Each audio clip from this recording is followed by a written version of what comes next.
Ya, kembali di Net Bali, David James Taylor, warga Inggris terdakwa pembunuhan anggota Polsek Kute divonis hukuman 6 tahun penjara. Sementara kekasihnya Sarah Connor, warga negara Australia, divonis lebih ringan dengan dijatuhi hukuman 4 tahun penjara.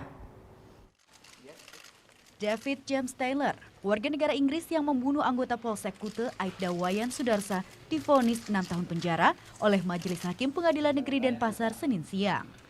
Fakta persidangan, David terbukti bersalah melakukan tindak pidana bersama-sama dengan kekasihnya, Sarah Connor, warga Australia.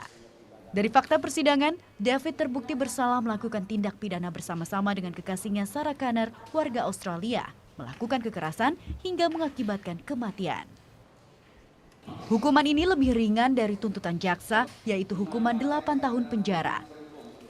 Hakim mempertimbangkan berbagai hal meringankan, diantaranya terdakwa belum pernah dihukum, menyesali perbuatannya, dan meminta maaf kepada keluarga korban. Atas putusan ini, David langsung menerimanya dan tidak mengajukan banding. Siap mempertanggungjawabkannya dengan kurang hukuman 2 tahun, dia sudah siap untuk menjalani, artinya dia tidak perlu mengajukan banding. Keputusan banding ada pada klien menyatakan hukuman tersebut bagi dia sudah cukup ringan. Sementara sang kekasih Sarah Connor divonis penjara selama 4 tahun oleh Majelis Hakim Pengadilan Negeri Denpasar. Agustus 2016 silam, anggota Polsek Kute Aibda Wayan Sudarsa ditemukan tewas saat bertugas di Pantai Kute.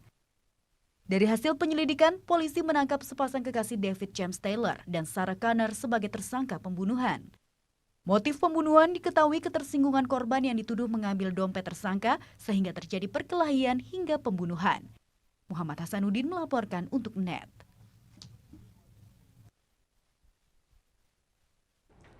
Thank you. Udah selesai nonton beritanya?